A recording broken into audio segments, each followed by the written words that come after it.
We're going to dive right in. I'm joined by some lovely ladies up here who I'm going to let them introduce themselves, and we're going to dive into some unspoken truths of sales development. So let's start. Great. With you, Nellie. Hi, everyone. I know we're all tired. I'm Nellie. I work at a Nitro Software in San Francisco, and previously, and I've been there about 7-8 months. Previously, I was running the global sales development team at SailThrough with a team of about 15 in London, New York, and San Francisco. So excited to be here. We were actually planned this panel last night in robes, and so we all met last night at the spa at the Ritz, which I thought was fitting. So David's we were saying either a fool or a genius for having women come up and talk about the truths in robes that we planned it. So excited for this session. Might be a little different than the others, which we're excited for. That's right. Hi, I'm Olivia Bodnar. I run sales for Ring DNA. I am responsible for both our account executive team and our sales development team. I've been selling for a long time. I joke that back to the days when RuPaul was on billboards for WebEx, like that's how long I've been selling software. It's really great to be here, like amongst our collective tribe, and I think this is a fantastic topic for this group, so great to be here. Hi everyone, I'm Lisa Goldsher. I head up the sales and business development team at Financial Force. We do ERP on the Salesforce platform. I've been doing that for about 2 years, but grew up in the sales side of the house. Started scrubbing white walls at a car wash when I was 16 years old, and I've been in sales ever since. Happy to be here. Awesome. All right. And just kind of a quick refresher, I'm Ashleigh, so I run the Apprenticeship program at Vendition. And like I said, I really want to dive right in. And one of the kind of unspoken truths and the kind of bane of every manager's existence, I feel like, is hiring. You've heard James talk a lot about kind of how we approach that at Vendition, but I really want to go, Nellie, what are some of the unspoken truths of hiring, building a team, personas, profiles? What are we not talking about? Yeah, definitely. And I loved watching James' presentation because, and no knock on him, everything there is absolutely what we all look for when we're hiring our SDRs or our AEs, obviously in the mid-market segment. But the most interesting thing I saw was the number one was a culture fit. And I see that all over and over when you call in bets, and I'm guilty of this myself, bets, Premier, what do we want? I want a culture fit, right? I don't think anyone here can answer what the hell that means. And I've struggled with what the hell that means, right? So I actually was in a sorority, which is embarrassing because I didn't even know what it was, but our word for they're not attractive enough was they're not a culture fit. And that's what I think of. And this, it sounds controversial, yes, because of course we all want them to match our culture, but at the end of the day, I'm curious how many people started as an SDR managers, because mostly, okay, so most of you, would you hire the profile that you are as a manager right now? So just a question I pose to you, because I think a lot of us are hiring the Cal water polo player 4.0, yes, the college athlete, but is it football or basketball from the inner city? No, it's the water polo player or the lacrosse player from Marin. Sorry for my Bay Area references, but it's a fact. And I look at the teams I've run over, probably managed over 100 SDRs, and you want to make sure. And so my give is for you to hire more women, more diversity. It's obviously something we've talked about, especially in the innovative software community. But I looked, and 17% of the software community in the U.S. is women, and 3 are black. Which is shocking, right? And there's actually a study I saw, not to drop stats, but with Harvard, they actually rolled out that it's 25% more likely for you to be heard if the leadership matches your demographic background at a table. And I've experienced this as a woman, as we all have. We all have the sales manager, that's the white man. I've never had a woman boss in my life, and I'm 33. So it's a real thing, even though we're getting better. So my ask is to just talk about it, hire more, expose people to more, and it'll really start to make a difference, because that's who the AEs and the sales leaders will be once we bring in the bench. So just to kind of ask a quick follow-up to that, what tips do you have for people in this room? Because I feel like in Vendition we hear all the time people say, I only want to see women. I only want to talk to people who are minorities because I need to fix this on my team, and they don't know how to go find them themselves. Yeah, totally. So how do you deal with that? Invest in college programs. So I specifically work with athletes to careers, and I've kind of started my own gig going into, competitor, So invest in those programs for majors that don't typically go into sales or don't have the opportunities or the exposure, because they usually have the most ambition. Bring your women sales leaders to conferences like this. Like I just brought my first SDR woman over there. She's never been to a conference. She was terrified, and I taught her how to introduce herself to someone. Like something as simple as that for people that don't usually, have the competitive environment. So I know I'm going too long. I'm very passionate about this, but it was interesting. The first 3 presentations, and again, no knock, I'm a sports management major, athlete, that's my world, but every single presentation we've had has mentioned sports. A lot of women, they don't relate to that, specifically a couple of the women on my team now, and we make it competitive when we make it all these sports innuendos, and just little things like that to think about, that maybe you should phrase things differently for different types of your reps. All right, so kind of moving it on, we're talking about unspoken truths and stuff like that, about race and hiring and stuff like that. So Olivia, where are some other places that you see some disconnects in the process in your organization or in other SDR organizations? So there are a number of them, and we don't have time for like the real unspoken truths. But I think if you can focus on 2 areas in particular, one is around like the actual SDR themselves. And we're living in a world that creates this dynamic where your personal and your professional brand are very much one and the same. Like asking an SDR to call a stranger or email a stranger means them doing something that's going to reflect on their own personal reputation, right? And so you can't just drop a cadence and a script and a template on these folks and have them go forth and send that to hundreds and thousands of people, because their name is on it. And we're in a world where their name is something that's visible and transparent and all over the place. So I would keep that in mind, number one. And then the second is kind of up a level into the functional dynamic of what it means to be in sales development. It's probably no secret that it's an often underappreciated grind of a functional role inside an organization. Like leaders of these teams aren't always invited to President's Club. You don't get the seat at the table. You don't get the props and the respect that other functional teams do. But I think what's kind of unsurfaced is that you really own the keys to the kingdom, because your teams are the ones who are having the conversations that no one else has access to. So if your product team wants to know which competitors are coming up, and marketing wants to know how are people responding to this messaging, like you are the only person who can truly answer that question for them. But unless you let your other management and executive teams know that you own that information and you surface it, they won't recognize it. So the onus is on you to get that seat at the table. Those are, I think, the 2 big things that are.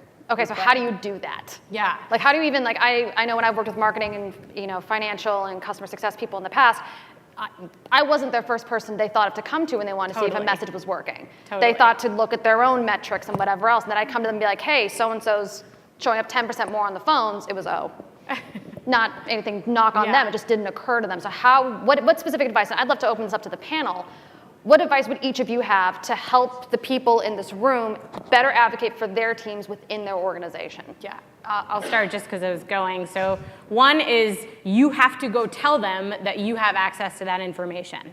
So go to your product lead, you tell them, hey, next time you want to know what people are talking about, you have to come to me and I will tell you. That's number one, is go tell every single functional team that you have those keys. Number 2 is leverage technology to capture those conversations so you have the data to back it up, right? Like an anecdotal story that Joe heard this competitor in a conversation isn't enough anymore. You have to have the data and the analytics and the technologies there to do this. So you can say 25% of our calls, this competitor is coming up.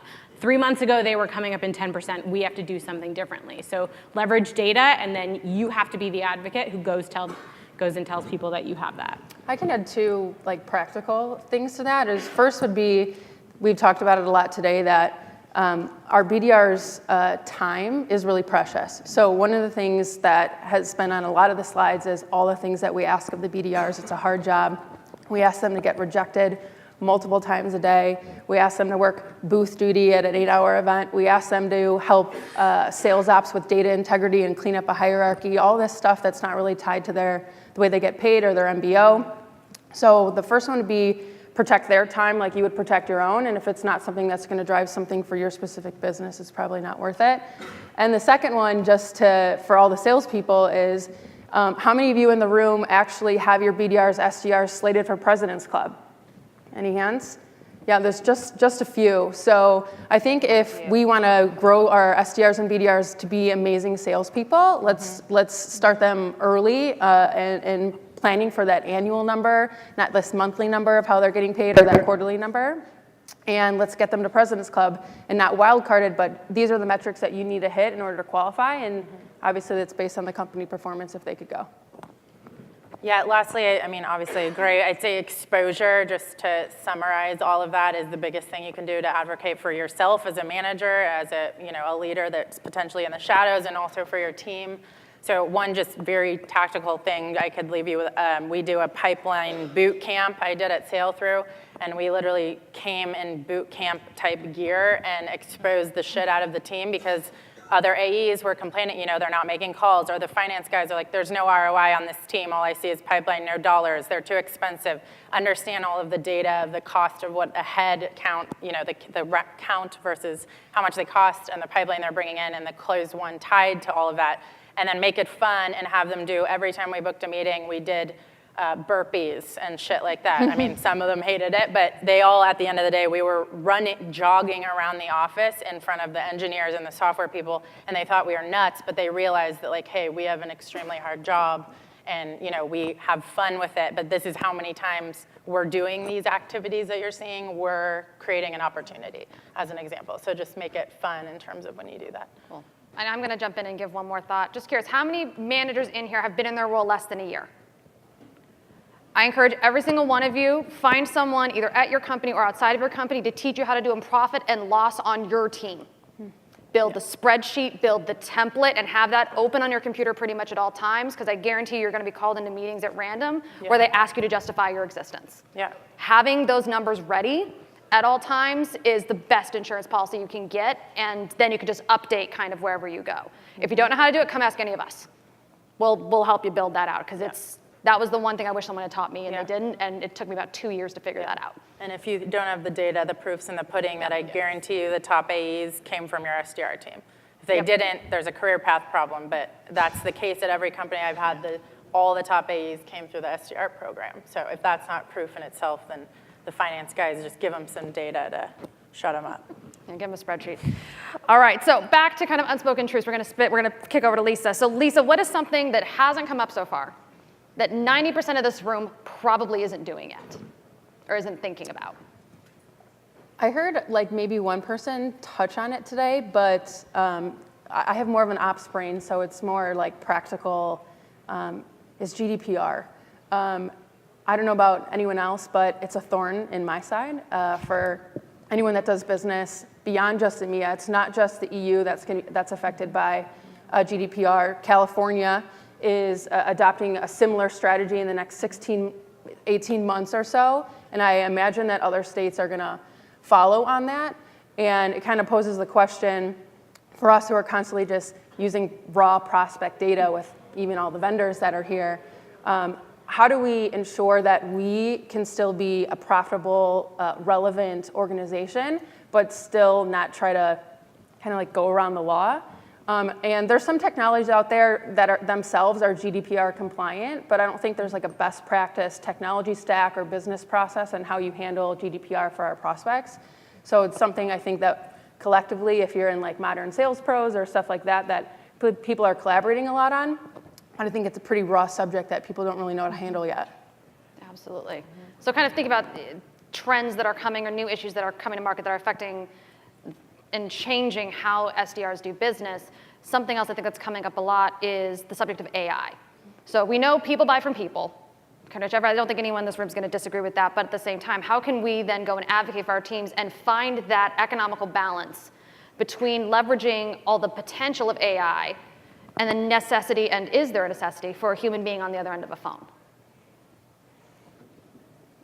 Yeah, definitely, I can. So we actually use Conversica, so this has been on top of mind. I don't know if you guys are familiar with them, but they essentially market themselves as a robot SDR to a degree, but they themselves have an entire SDR team that's larger than most. So it's just the proof in the pudding, again, that people buy from people. And so I think we were chatting about this last night, and it actually made me nervous to some degree about a year ago because I kept reading all these blog contents that AI software companies are obviously putting out there with all their content on social media about how like sales development is decreasing, it's going down, it's dead, and I was impressed. There's actually a lot of that, today as topics, and I think it's just something we all need to be aware of, but that at the end of the day, people buy from people, and now that we have Converska, we actually need more SDRs to follow up with the engagement that tool is providing. So it's definitely the way of the future, but we just have to be the believers and not, back down ourselves when it starts to look like, hey, it is a very expensive asset. Every CRO I've talked to, questions, which is why we brought up the other thing and Olivia mentioned, is questions, is this the right way to source leads? And we're here, all we're doing is growing, right? So there's obviously a reason that it works, but we just have to be the advocates externally as well and up the chain, that people will always buy from people, and that's not going to change. So. See, I disagree. I think next year there'll be 4 robots here, and you will all be robots, and we will all be by a pool.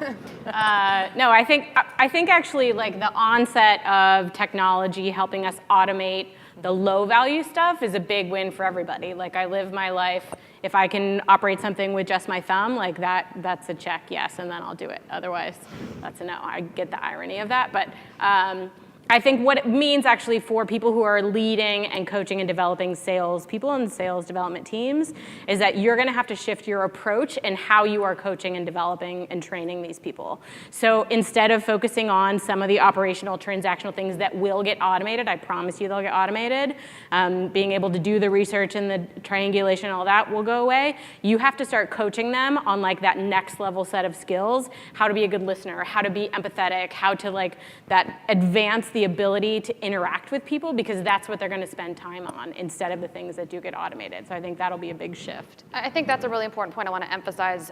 If you're trying to get your brain around AI and stuff like that, something I find myself discussing with a lot of managers is making sure they understand AI is not even close to being able to replace a human being, especially in the sales process. And I don't think we're all in agreement.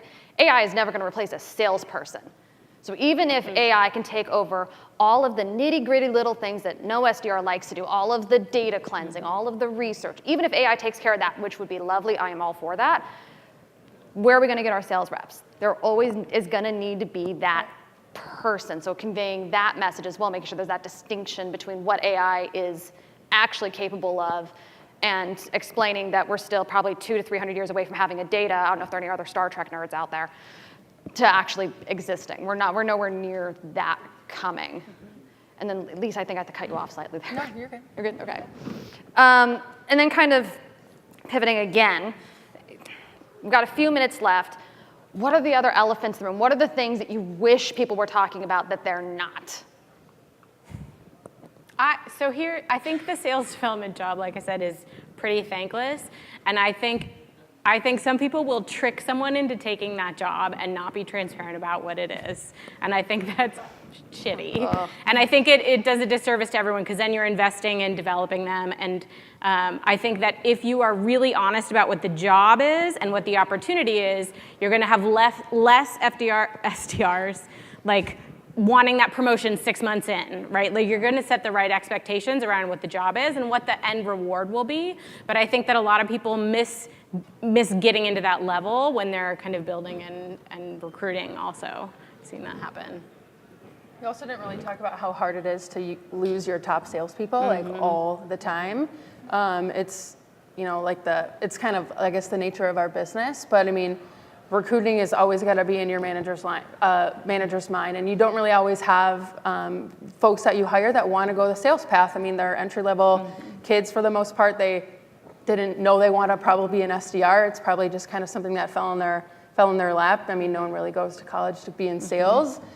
So there's, I think, opportunity that's not really talked about, or there's not really a lot of strategy on what are the other exit paths for people outside of sales, maybe customer success or operations or BDR operations even, even being an outreach administrator or something like that. I think it's an opportunity for people that probably doesn't get emphasized a lot. How many, just curious, hold on, how many of you have a path for your SDRs established to go into a position other than sales? So that's about a third of the room. So there's another takeaway. find other paths. They'll make hiring a lot for easier SDR too. managers too, Yeah. right? Yeah. Oh yeah. Like that, there's a lot of people who don't necessarily see where that path can take them as well. So Yeah. that has to be addressed. Yeah, that was one thing I was going to mention is I can't tell you how many times I've had the conversation of the CRO asking, what do you want to do next? And you're kind of, it is a pigeonholed role, and all of, the people that I've talked to and mentees of I want to, have your job. It's like you really have to think about if it's the role for you. I'm actually managing the mid-market team right now because I wanted to kind of take a break, and I miss the sales development side, but I think it's really important that we start talking and vocalizing with each other as a community of what else are the opportunities, and there's a lot of people I see now that are moving directly from this role into the VP of sales because they're operationally minded and they understand people, and we work with every other department more than a VP of field sales does by far. So it's time to start having those conversations that it is a path into the VP of sales without having to go back and do something else. All right, so we've actually got a couple minutes left. It's a miracle. We're under on time. So I'd love to open it up to the room. Are there any questions? Brilliant. Let's start off over there. Yes, thank you so much, by the way, for doing this. It's fantastic. You talk a lot about diversity, which is fantastic. One of the questions I had is, do you feel that the college degree or the requirement of having a college degree, is that an unfair barrier to entry? Okay, so the question was, is the, given diversity and everything else in the attempts to improve that in the industry, is the requirement for a college degree an unfair barrier to entry? So you want me to take? Yeah, I've thought a lot about that actually because I've had very top performing reps that don't have a college degree, so it's not like a deal breaker for me where I know it is oftentimes in sales leadership as I won't even look at someone without a 4-year degree. And I by no means, I have one of my top AEs right now is finishing his bachelor's on weekends and at night. He's from Peru and he's a badass. And I by no means think it's, an end-all be-all, but of course you want to see that ambition and there's that belief that there's the experience it takes and the drive to get yourself into that program. But if they have a story, then I think it's completely fine and equivalent as long as that story is good because we all want storytellers, right? I would agree. I don't really look at all the line items on the resume either. Like someone mentioned earlier, if someone can sit down and they sound great on the phone. Yeah, if they sound great on the phone, then you bring them in and then you meet them and they have this personality that's engaging and you can see them growing up and sitting down with the CFO and trying to sell them, $100,000 ERP software, then it's a definite yes to me. It's not really a mandatory requirement. I'd also really encourage if you work with executives who think that's a requirement, also make sure you ask them, okay, well, how would you handle somebody who has 10 years in the military? I'm a huge believer in hiring veterans. I've never regretted hiring a veteran, and they sometimes have degrees and sometimes don't, but very few executives will say no to someone with 10 years experience in the military versus the same way. So that's a question I found helps break through that noise a little bit occasionally. People who are able to find opportunity, that's what we're paid on as sales development reps. So, that I would say would be the biggest trait. One of my top SDRs I've ever had was a mentor. He was a football player at UC Davis, and he'd go and speak in the community to a bunch of students, and I just watched how he spoke and how he engaged with them and how he engaged with us as an upper management, got himself an internship, and I just kept my eye on him, waited till he graduated, hired him as SDR, and he's leading sales at Databricks now because he knew how to find and navigate opportunity, even though he didn't have any internships or sales experience or none of the other crap we all force ourselves to do. So Hire for hustle, man. All right, Yeah. one last question. We're going to go straight in the back. Hey, my question's about A/B testing. So tactically, I'm sure you're A/B testing your subject lines and things like that. Oftentimes, people A/B test maybe Zoom data versus Discover More, and that's fine. What are you A/B testing continuously strategically?